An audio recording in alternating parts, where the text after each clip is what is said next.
So you're looking for what to do in the future. Should you open a business? Should you go to work for someone else? Well, it's all very convoluted, and here is a story of a molecular biologist who has turned into one of the most successful bakery owners in Denver. Hey y'all, it's Desiree with the Makery Cake Company, and we are one of the 4 biggest cake shops on the Denver metro area. We opened our doors June of 2006, quite a long time now, and I guess I should tell you a little bit about the Makery, how it came to be, a little bit about the past, I guess a little bit about myself, and how I came to be a cake shop owner.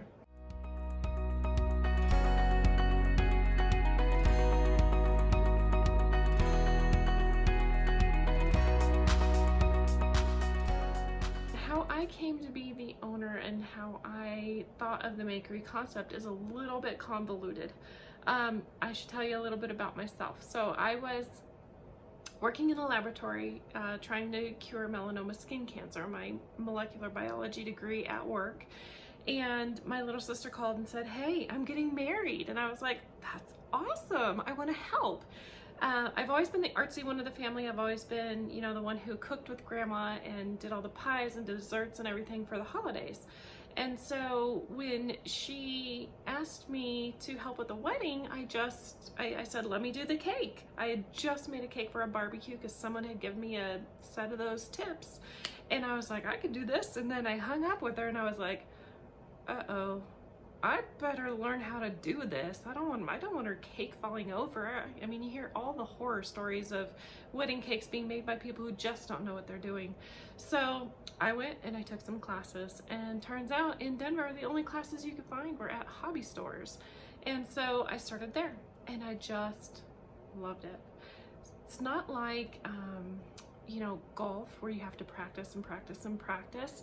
It's something that you can have an aptitude for right away, and I just loved it. I made like 33 cakes in the course of the 3 months that I took those classes. My husband thought I had a problem, and I probably actually did.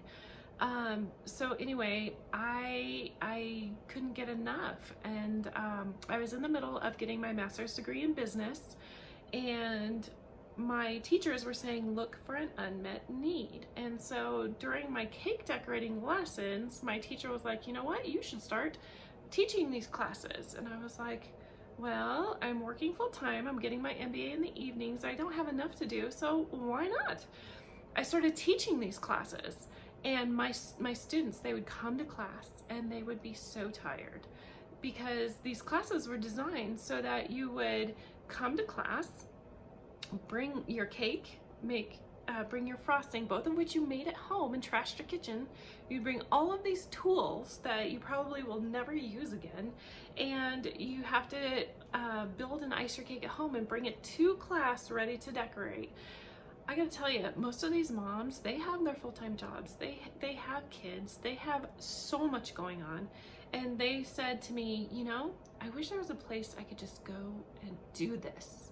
And I was like, ding, ding, ding, there's my unmet need. So the concept of the Makery originated as kind of like a paint your own pottery store. So you can just go in, pick out a cake, pick out some decorations and some icings, and sit down and decorate your cake. And so I polled all of my students, and I did all of my research in class. I had groups helping me because you have group work in your graduate classes. And so I had all of these students helping me poll my previous students, check market stats, look at history of businesses, compare them to maybe Subway or Chipotle, where you build your own thing. You go in and you build your own thing. So just lots of stats and lots of research went into it. And so when I graduated, I had a business plan that was, yay thick, and I plopped it on the SBA's desk, and I said, "Give me $250,000. And they were like, "Okay, all right." So they read through it. And then when I finally went to go talk to the banker and, finalize all the paperwork, the guy said to me, "So is this something that your husband is going to work in as well? Or is he going to keep your job and pay your bills?" I was floored. I was like, is that like a sexual discrimination thing? What the, huh? I was so offended. I was so offended. And he wasn't trying to be mean in hindsight, looking back, because I was just like, I was so blown away, but I wanted his money. So I said, no, my husband is gonna keep his job and I'm going to run the bakery. And so he signed the papers and everything. Off on my way I went. And what I realized later was this gentleman was not being rude and he was not being pushy. He just had poor communication skills. What he was asking me is, the first several years of any business, any entrepreneurship venture, whether you're a butcher, baker, candlestick maker, it doesn't even matter. The first several years of any new venture is gonna be in the red. You are not gonna have any money. You are not gonna have a paycheck. I'm so sorry if some of you think you are, but it's not gonna happen for about 3 years at least with a new business. And so what he was asking me is, are you going to have income during those first several years so you don't lose your house? That's what he was asking me. Poor guy needed to go back to communication school. But anyway, I didn't sue him. You know, just not that type of person. But so I got all of my research together. I built my store, which was the worst thing in the whole entire world. Like my theme song that came out was, if you're going through hell, keep on going, right at that moment, because every time I turned around, those contractors were slapping me with another $5,000 or $6,000 change order. And so I had based my loan, I had based all of my funding upon a $69,000 bid to build this store for me. When all was said and done, it was $129,000. That should be illegal because I had no choice. I had to pay it. If you don't pay it, they stop production. And then where would I be? I had to pay it. And it's not like it was not in the contract. You know, if something came up that they had an unforeseen expense for, they got to change it. So anyway, if you are going to start your own business, highly consider something that is built already, or go in and possibly purchase a business that's already off the ground from someone else, because the way I did it was so painful, so painful. Anyway, lessons I learned along the way. So we opened 14 years ago, and I gotta tell you, the Makery is not the same business that I opened all those years ago. And how I got it going, let's see, so the do-it-yourself, decorate your own cake concept, it lasted about 7 years. I was bound and determined to make that puppy work because I wanted to franchise the heck out of that idea. Turns out it was seen as a great thing for children, but not so much for adults. Adults just don't have time to do something like that. I mean, we had the few and far between date night and we had classes, but it was very rare that we actually got people to fill them. It was seen as something fun for kids to do. And the prices that we had to garner to get profitability, people weren't willing to pay for their children to go do it. And so I had to get over myself. I had to let go, and I had to actually just start doing custom cakes. We still do birthday parties off-site. Well, we did until COVID hit, but we would come to you. And so when it got to the point where my business with the custom cakes got to be, I needed to expand, what I did was I alleviated our lobby where we would have all of the people come and decorate their own cakes, and I moved my decorators out into that area, and we just did custom cakes on site, and then I will go teach parties and classes and whatever else, but off site, because we needed the production room. We needed spaces to put fridges, we needed spaces to put people. We had bust at the seams with our capacity. And as far as how to get your business off the ground, honestly, in this time, 14 years ago, social media wasn't as big as it was. And so what I had to do was a lot of just bootstrap. a lot of go out and meet people, a lot of networking. And honestly, your network is really where your good clients are going to come from. So what you need to do is figure out whatever industry you are going into, you need to figure out the food chain. What that means is you have to go out and figure out who is going to send you business. So if you are a bakery, you need to know that other vendors are a huge source of income for you, because they're going to be talking to their client and they're going to be saying, oh, you need to go talk to Desiree at the bakery because she makes the best cake on the entire planet. 99% of the time you are going to book that client because the other person said you're wonderful and trusts you. And if that other person has any type of clout in the industry, that is a hook, line, and sinker. So you need to be real nice to all of your other vendors. Another place you're going to get business is like in the process of an event. The first thing you do is you book your venue first. That's going to dictate your date. You book maybe your photographer next, and possibly if you're getting married, your dress.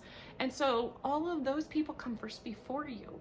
And so if you get to know a few of those people and get them to get comfortable with you and know the type of quality you have, and I mean, heck, it doesn't hurt anything to take them a cake once in a while.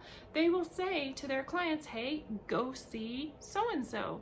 It's just amazing how that has been so helpful throughout the whole course of everything that I've done. And I didn't even realize how important networking was until I started networking for the Makery. I had never had to have that in my life before, and honestly, I love meeting people. I love knowing who does what and why and what their little niche is and what their specialty is, because I love to refer people. Another thing that I did, actually 2018 is when I got involved in this, but the National Association of Catering and Events, I got in there, gosh, I've been going to that for 12 years to the meetings, and then 5 years ago or so I became a member because I couldn't make every meeting every month, so I didn't figure it was beneficial to be a member. I finally became a member because I was going pretty regularly, and you save money if you're a member, and there's other perks and things. But then 2 years ago, I got on the board of directors, and basically I was voluntold that I needed to go and help with this organization. And honestly, I didn't mind because I wanted to establish more credibility for myself and my business. And that was one of the ways that was just hugely beneficial, because people see you in a different light if you're actually on the board of directors of a national organization that is involved in like the events industry. Very, very good thing to do. If you are a business owner or a salesperson or anything, get involved in those organizations that pertain to where you're going, because it's like a gym membership. If you don't actually go and you actually don't do the work, you might as well not be in it. You might as well not have it. And it just benefits you. The credibility is huge. Just do it. Okay, there's my soapbox about how we got started and how I marketed and how I got my business off the ground. And for the love of God, if you are going to do anything, you need to do it with quality. Because if you are not going to put out a quality product and you are not going to put out a quality service, you might as well not even do it in the first place. Please, for the love of God, do something quality. All right, so segue into hiring, speaking of quality. So when I sit down with a potential employee, what I first and foremost look for is negativity. That is a huge, huge red flag for me, because it would just perpetuate a negative cycle within your team. And you don't, I mean, like the sour apple, it's not a good thing. If they have anything negative to say about anything, their last job, their last boss, their car, I take that as kind of a, okay, grain of salt. Let's see what else they have to say, and kind of go from there. I really, really love people who talk about mindsets, positivity, and I truly, for my decorators, love to hire artists, even if you have never worked on a cake before, because you can teach an artist to decorate cakes. but you cannot teach someone to be creative. It's just something you are born with. The other thing that I really look for is passion. Do you want to come to work every day? And if you are decorating cakes and you're applying for a decorator's position, I want to see that portfolio, because that's going to tell me, do you like it? Do you love it? If not, if it's just your school portfolio, that's fantastic. That's great. I love culinary school students.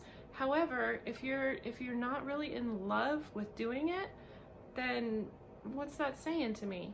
And so sometimes I will take a portfolio for someone who has never walked into a culinary school and take a look at it and go, wow, this person really gets it. They love this. Now, culinary school does show passion. It does, because you have to be pretty passionate about something to go get a degree in it, absolutely. But I'm looking for those people who are like above and beyond, like the motivation level is there. They enjoy it. They want to do it. It's not just a job, it's what they want to be doing. And that's what I look for. What inspires my work? Well, I am one of those people who overly utilize the reticular activating system. That's the thing that says, you know, you just bought a white Jeep. Now all of a sudden you're noticing there's 1,600 white Jeeps on the road. So what I look for is interesting patterns, interesting textures, interesting this and that. Can I base a cake off of this? And then also, you know, I'm not decorator pretty much anymore. I used to decorate every single cake that came in my door, but I have learned that for my business to prosper, I have to work on my business. I know a lot of you have heard that saying, and it's Gerber's book. Title escapes me. I can think of reticular activating system, but I can't think of the dang title of the book. But anyway, Gerber wrote it, and it's about working on your business, not in your business, because somebody has to do the marketing, somebody has to do the infrastructure, somebody has to schedule the deliveries, somebody has to set up the CRM, somebody has to fix the freaking toilet when it breaks. That's got to be you. And so if you're so busy decorating cakes, your business isn't going to prosper like it needs to. And if you are so busy decorating cakes that you aren't managing your team is going to fall apart. So let that be a lesson to those of you who want to own a cake shop because you like to decorate cakes.